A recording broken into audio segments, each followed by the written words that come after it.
네, 이번에 처음 알았는데 청각 장애인은 운전 면허증이 있어도 렌터카 업체에서 차를 잘 안 빌려준다고 합니다. 사고 가능성이 높다는 건데 어떻게 생각하시나요? 심층 리포트 장한지 기자가 실태를 취재했습니다.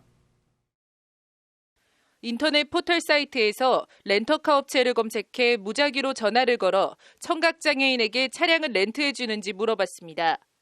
팔다리가 불편한 지체장애인도 아닌데 장애인 손잡이가 없다며 차량 대여를 사실상 거부합니다.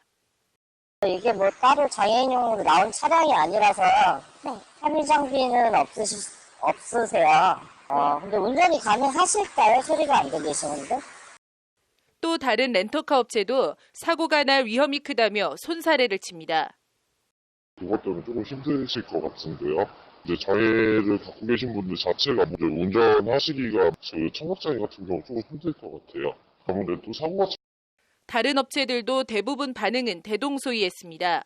경적음 같은 게 안 들리는데 운전을 할 수 있겠냐, 위험해서 안 된다, 이런 반응입니다. 몇몇 대형 업체들은 대놓고 거부는 못해도 연락을 주겠다며 연락을 안 주는 식으로 렌트를 사실상 거부했습니다. 혼자서 운전하시는 건가요, 혹시? 잠시만요. 제가 물어보고 이거 바로 연락드릴게요.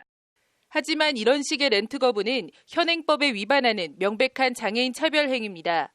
일단 장애인 차별금지법 제4조는 장애인의 장애를 사유로 정당한 사유 없이 제한, 배제, 분리, 거부할 경우 차별 행위로 규정하고 있습니다.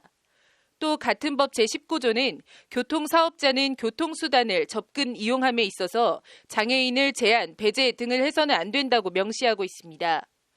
교통약자의 이동 편의 증진법은 나아가 교통사업자는 교통약자에 대한 서비스 개선을 위해 지속적으로 노력해야 한다고도 규정하고 있습니다. 차이를 두고 다르게 대하는 걸 이제 차별의 원칙으로, 어떤 장애인의 장애를 사유로 해서 제한, 배제, 분리 거부하는 것이 장애인 차별금지법상 명백하게 차별 행위인 거고.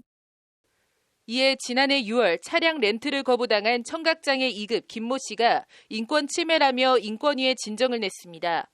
인권위는 청각장애인에 대한 렌터카 이용 배제는 명백한 장애인 차별이라며 관련 약관 변경 등 재발 방지 대책 수립을 렌터카 업체에 권고했습니다.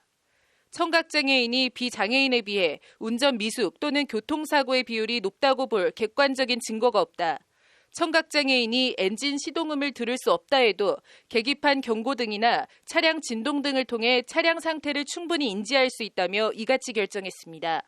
도로교통법 시행규칙에 따라 청각장애인의 경우 사이드미러에 보조 볼록 거울만 붙이면 되는데 이런 조치를 안 하고 무조건 렌트를 거부하는 건 명백한 장애인 인권 침해라는 게 인권위 판단입니다. 청각장애인에게 차량 대여를 거부하는 것에 대해서 정당한 사유 없다고 판단해서 렌트카 회사 대표에게 재발방지 대책을 마련할 것과 또 특별 인권교육을 받을 수 있도록 그렇게 공고했습니다. 인권위는 아울러 유사 사례가 재발하지 않도록 국토교통부 장관과 전국시 도지사에 대해서도 렌터카 업체에 대한 지도 감독을 강화할 것을 권고했습니다. 미국이나 유럽 선진국의 경우 청각장애인에 대한 이런 식의 차량 렌트 거부는 큰 민사소송으로도 이어질 수 있는 있을 수 없는 일이라는 게 전문가들의 말입니다. 미국의 전 50개 주에서 장애인들도 일반인들과 똑같이 미국의 장애인법에 의하면 모든 장애인들은 일반인들과 동등한 권리를 가지고 운전을 하는 데 있어서 제한을 받지 않도록 그렇게 보호를 하고 있습니다. 청각장애인은 도로에서 배제돼야 할 대상이 아니라 배려의 대상이라는 것이 인권위 관계자의 말입니다. 오늘 인권위 결정을 계기로 청각장애인에 대한 비합리적 차별이 개선될 수 있을지 주목됩니다. 법률방송 장한지입니다.